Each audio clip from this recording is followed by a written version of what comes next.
Be a miracle patient at the world's greatest hospital is an incredibly humbling experience. The heart-stopping event. Turns out when your heart stops, it has strong effects, particularly when you're 73 years old. They'll send you into hypothermia, which involves not only chilling to 90 degrees, which promotes and protects healing, but also paralytic medications to keep you from shaking yourself apart with shivering.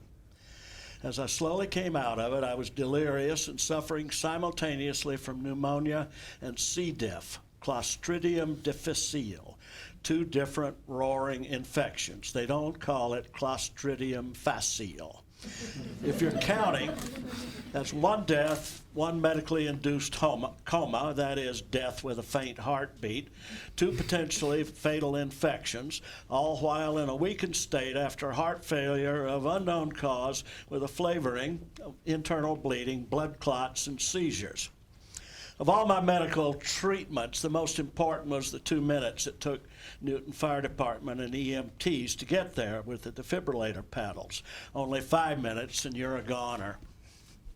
Maybe it was the surprise visit of the old friend who called 911. At any rate, it only took Newton Wellesley Hospital about 20 minutes to decide I'd be better off at Mass General, in this case, the opposite of St. Elsewhere. I've always considered myself lucky. Treatment and recovery. The first medical researcher to mention using hypothermia was Hippocrates of Kos. You may have heard of him. He documented the sometimes successful practice of packing wounded soldiers in snow. One of Napoleon's military surgeons noted that the survival rate for wounded officers who were placed close to the fire was considerably lower than for enlisted men who did not receive this favored treatment. In intervening years, hypothermia was occasionally used, but it was deep hypothermia, 68 to 77 degrees, which had many undesirable side effects, that is, death. Milder hypothermia, which had become a standard treatment for heart stoppage in recent years, thanks in part to accidents involving skiers and ice skaters. The successful use of hypothermia was documented in European and Australian studies published simultaneously in the New England Journal of Medicine. It's now included in the standard international protocol for cardiac arrest. However, in 2013, November, while I was still recovering in Mass General, the New England Journal of Medicine published a paper showing there was no difference in death rates between hypothermia at only 97 degrees and at 90 degrees, which is what I had.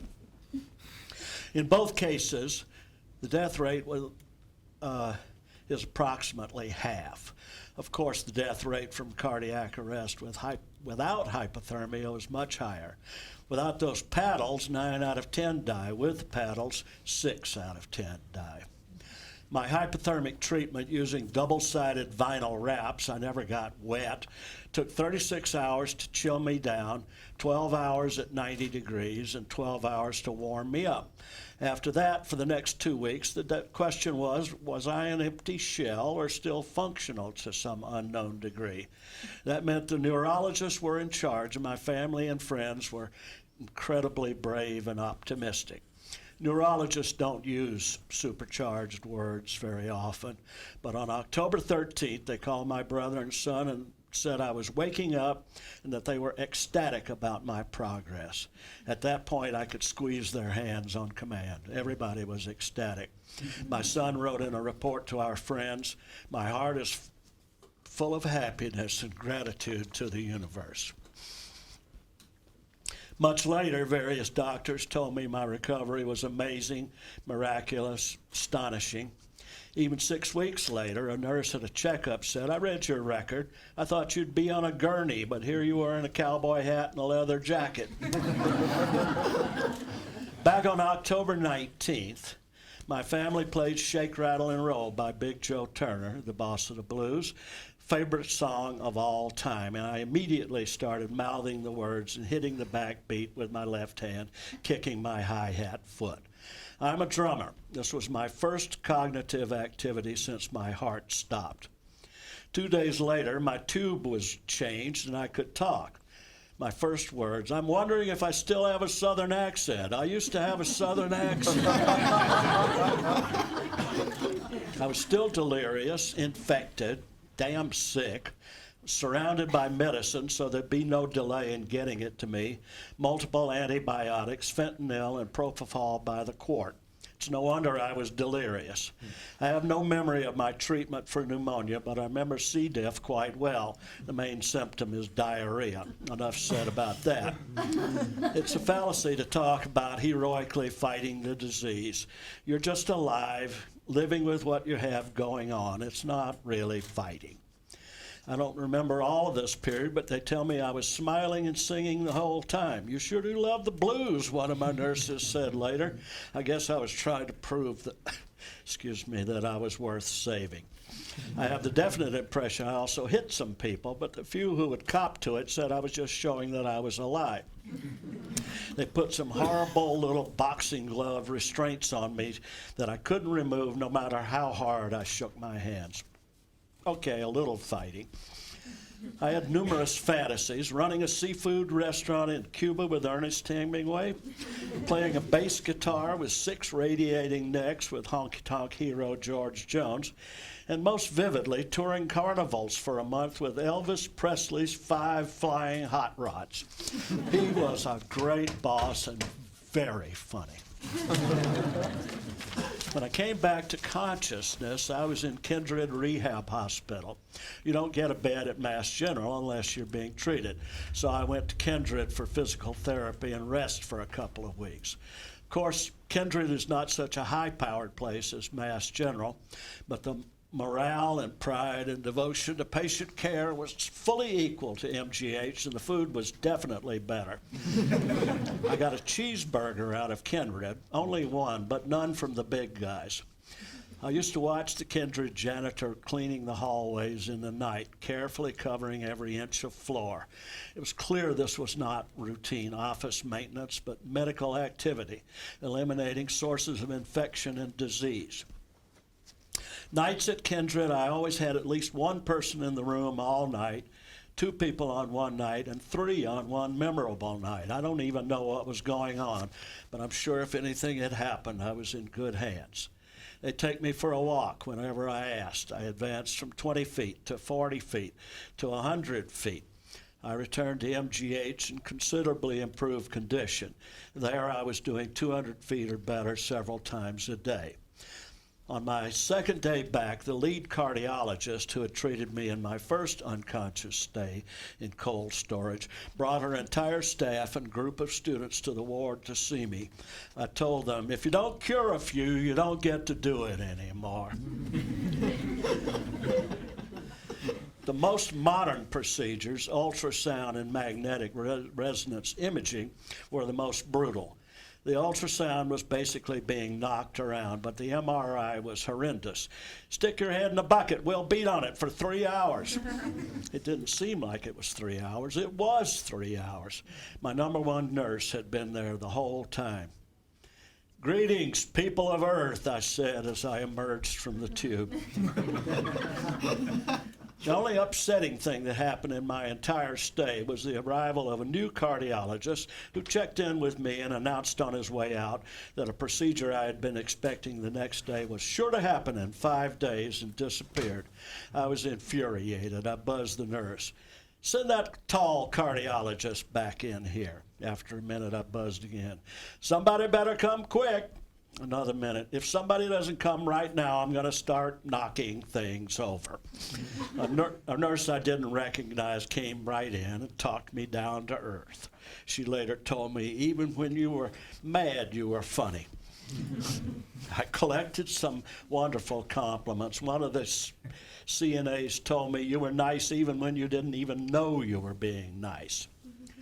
My last major procedure was installation of a defibrillator and pacemaker. I was back to where I was with the Newton Fire Department, being prepared to be defibrillated. The whole hospital spell of 2 months was devoted to keeping me going. They never did find the cause of the cardiac arrest. My arteries were completely clear. My progress continued to astound. I was told that I'd probably be back in Kindred for 6 months rehab. 6 days later, I was heading home. I had a visiting nurse from Newton as well as home physical therapy, and in the next few weeks I'll start outpatient cardiac therapy. But basically I feel pretty much like myself with extra naps. I did spend a lot of time in Framingham, Natick, checking in with the Beth Israel Deaconess Anticoagulation Clinic, thinning my blood. They gave me a colorful pamphlet, You and Warfarin. I said, I haven't read this, but I know 2 words that don't appear in it, rat poison. After all, I was being treated for clots. The rats were being killed by thinning their blood, but the medicine was the same. My brother had to inject another blood thinner into my abdomen using automatic needles. He wants me to say he was very brave. There are a few side effects from all this. I didn't remember my car. Is it paid for? I also didn't remember that my wife had died the previous year. I was puzzled. I haven't heard from Mom for weeks. On the other hand, I frequently had the reassuring presence of my late brother Jim, smiling as always, telling me not to worry. He'd been through more than I had. Otherwise, no significant differences. Lessons learned. Don't ever leave Massachusetts. I was effectively on a single-payer health plan with Medicare plus Medigap insurance that I paid for. That meant no one had to even think about my $1 million medical bill, which left my family and friends to concentrate on worrying about my various possible fatal conditions. Everyone should have a single-payer system supported by a high-quality medical community. Can you say why not? Georgia, my home state where I got my accent, learned to love the blues and hillbilly music. I'm talking to you. I didn't have a medical proxy. It cost me $3,000 to get one in a coma. It would have been free if I'd done it when I was up and alert. This enabled my son to make various medical decisions for me. If truth be told, I was on their train. The doctors did what they thought was best, although a few gruesome forks in the road had to be discussed. Mass General was founded in 1811. There were various documentaries, panel discussions of this on the in-house TV channels, and I watched them over and over. Dr. James Jackson and Dr. John Collins Warren were major proponents of the hospital. These 2 gentlemen in silk knee breeches and wigs proclaimed 200 years ago, when in distress, every man becomes our neighbor. Seems to me the principle still holds, in Massachusetts at least. At that time, the wealthy were treated at home, only the poor went to hospitals. But now, hospitals and medical research form a major part of the wealth of Massachusetts. The day I finished the first draft of this talk, the Boston Globe ran an article stating that defibrillators were keeping people alive who should be dying of something else. Oh well, sorry about that. I've never exercised regularly in my life. I've always walked my dogs, climbed stairs if it was less than 3 flights, parked way out in the parking lot, and nobody contradicted me when I said it'd keep me in shape. The last time I was in the hospital was when I was 7 and had my tonsils and adenoids out, as was the fashion then. Before every major medical procedure, I spent the evening thinking of those who had gone before me. My funny, smart wife, my mother and father, my sister who had lived only 3 days, my brother and my aunt, and each time, for each person, my eyes filled with tears. I was struck that the sadness I felt was directly proportional to how happy these people had made me in my life. I find that I laugh more easily. I actually laughed at a Garfield strip the other day. And I well up with less provocation than I did before. Reading about the firefighters who died has caught me unawares several times. I've improved. I'm a better person. Many people have asked me if my death experience was manifest in any way. My answer was, I didn't see any white light, but I met many, many angels in human form. There were no God doctors. I tried to thank one of them. "It's my job," he said offhandedly. The nurses were exactly as you would hope, the human face of scientific medicine. The CNAs were certified nursing assistants, were ready with every necessity, but also with close attention at heart. They were all so proud of what they'd done and how well I was doing. Not everyone is so lucky. I was under 24-hour care for 2 months. There's no way I could name all the people who saved my life and to whom I am eternally grateful. So if you meet somebody from the Newton Fire Department, MGH, Kindred Rehab, or the Beth Israel Deaconess Anticoagulation Unit, please give them my thanks. I will mention my dear old friend Cat Wright, who called 9/11 and without whom